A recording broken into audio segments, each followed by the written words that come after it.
Well, hey, Gundam Maniacs, welcome to another episode of Gundam Explained. In this episode, since Which Mercury is over, I'm just going to go through my thoughts on the series as a whole. It's been very interesting for me because I don't normally watch anime. Gundam has kind of got me in anime, and even this is not usually the typical type of anime I guess I would watch. But before we get started, if you haven't, please subscribe. If you think this is a cool video, give it a like. Check the links in the description for ways you could support the channel or even check out our Discord. We have a lot of fun there, but let's get started. All right, so for me, Witch for Mercury was an awesome watch for the fact that as I made this Gundam channel, it was cool content for me to be able to cover a Gundam series as it was aired. It was fun to talk about it afterwards, make my reaction videos.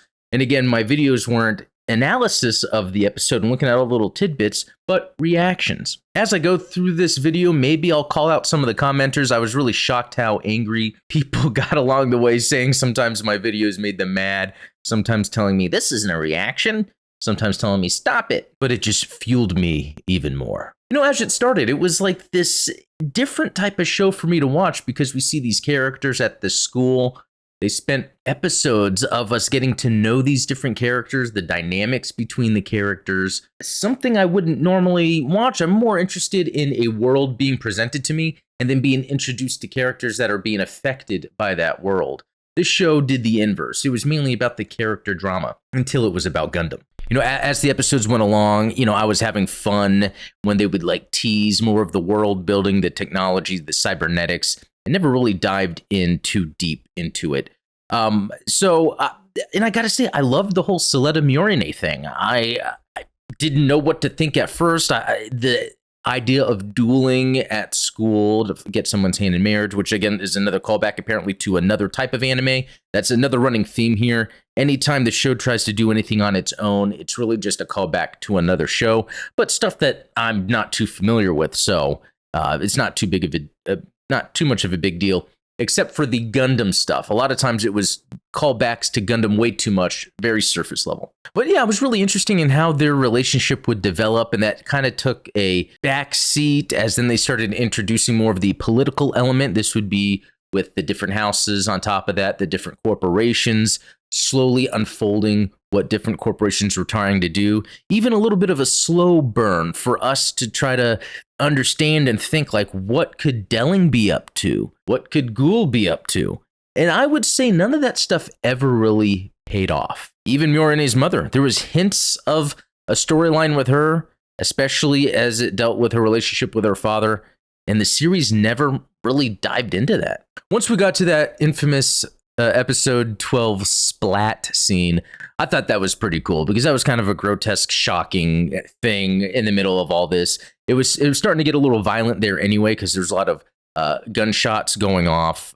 This, of course, was in retaliation to what Suletta's mom was setting up, because at this point we're at now where Suletta is using this mobile suit called the Ariel that has a mind of its own, and based on the light novel I had read before on the channel, that there was a plan in place, a plan of revenge. So Suletta's mom was there for revenge, not for Suletta on her own. And then once we got into what they called the second season, which was really episode 13 and beyond, it was starting to do a lot of that surface level Gundam-y stuff where we would see, you know, mobile suits do some battling. We would see fencing, which is, something from the original Gundam. They would show scenes that would reminisce stuff from Unicorn a whole lot. And there were some things along the way that I thought were done just for character drama's sake, like everyone hating on Nika for so long. That went on for a long time when I guess she was someone that had been given an opportunity to be able to go to school. Otherwise, she would never have been able to go. And from that, I guess she was kind of forced as an in-between between Shadiq and the people on Earth. Although that wasn't too clear how that happened. You know, we have the scene where right after Shadiq was talking with that guy, Naji was his name or something. I'm really bad with Gundam names. We see the look on her face. She's really sad. She was just told by Shadiq, hey, get me in contact with Earth House. Now, she's or the people on Earth. Now, she's not even supposed to be at the school in the first place, but she is a good person. So she's taken advantage of the fact that she's able to be in the school, do good, but then was kind of used as the in-between to initiate an attack. Something that it was not on her. She was not the one that initiated this attack. This was all Shadiq. Now, I'm bringing this up because as we get to the end of this show, I was shocked what the show decided to do when it came to Prospera, Soleda's mom, assuming that she would be the big bad guy. In fact, here's where we see her at the end, where she's on Earth, happy. She's a little disabled. That has to do with using the permit link to the degree she did. But yeah, she's able to be on Earth, happy with her daughter and daughter-in-law. But before that, here's where she started an entire massacre on Earth, where she used her Quiet Zero, I guess the data storm link, not necessarily the whole Quiet Zero yet, but to cause the other weapons on Earth to start attacking. Tons of people dead. We see a child holding their plushie, just the arm of the child, their plushie dead, a woman's shoe. We're seeing people dead. We're seeing destruction and devastation caused by Soleda's mom, really pointing to her as being the bad guy of the show.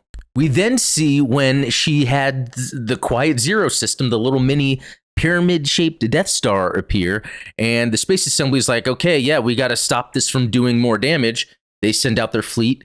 Their fleet gets destroyed. So more massacring done by Soleda's mom. And that was episode 21. Episode 22. Another attempt to stop this Quiet Zero system from causing destruction and taking over the Earth sphere. Again, another massacre. Look at all those explosions, even more vessels full of people dead. I mean, the death toll has to be over the tens of thousands at this point. And so while it was interesting that the series ended with no one of importance really dying, the only person that was Ghoul's dad, but he had attempted to assassinate Delling originally, so he kind of set himself up as the bad guy.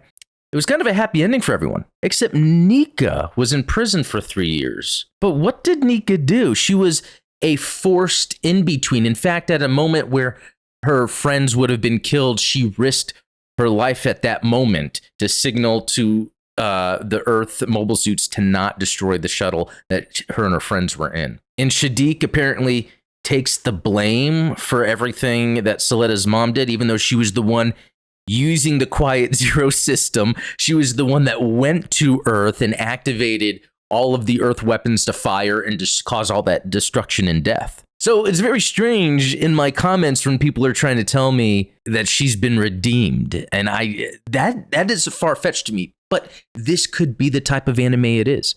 It is a very character drama heavy sort of anime. It's not realistic in terms of how the real world would affect the characters.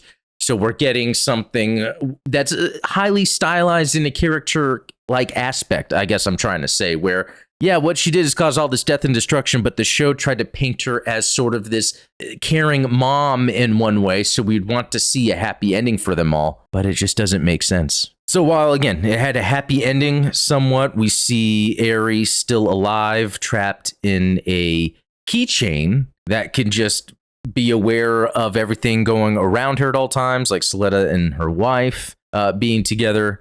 And that is cool that Soleda and Mjolnir got married. That was kind of the more interesting character aspect when the show started, and luckily it ended with that. When it came to the Gundam part, the actual action, the political rivalry, the backstabbing, it's not cohesive. It doesn't make sense. And they really just did this quick resolution in the last episode just to make everything seem cool. Some of the most interesting parts of The Witch from Mercury had to do with Bob, or Ghoul.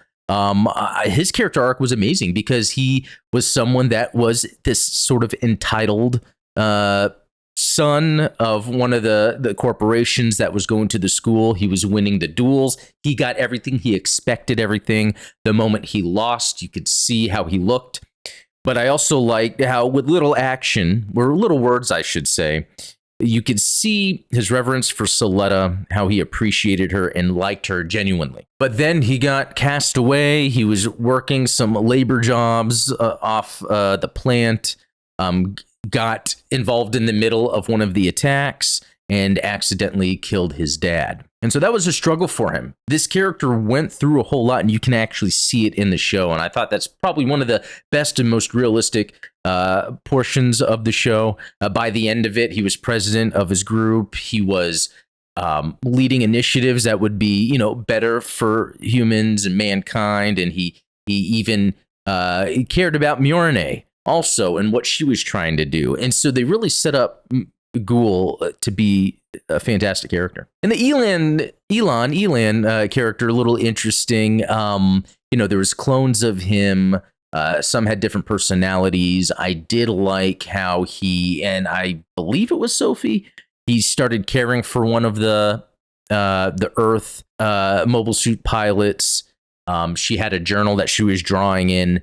I like that he was trying to go and like kind of save her in a way, but she got herself killed. That was all very good in Gundam because they were characters reacting to the world around them, but with weighted emotions of what they're going through at that time, their personal beliefs and motivations. But then at the end, we get to, again, Soletta's mom. I think she should have had some sort of redemption death, or she got herself dissolved into the data storm, like it seemed like they were trying to hint at the end. But no, she's just alive and well while Nika was in prison for 3 years when she was in a situation from the beginning, being put into the school under, you know, a fake company, something that she wasn't really trying to get herself involved into, but it was any way to get away from that poverty and be able to be in a good position. She was a good character. I don't like how they did her. So, you know, thinking back to it, I find it very interesting. One, it was fun to cover a Gundam show, again, week by week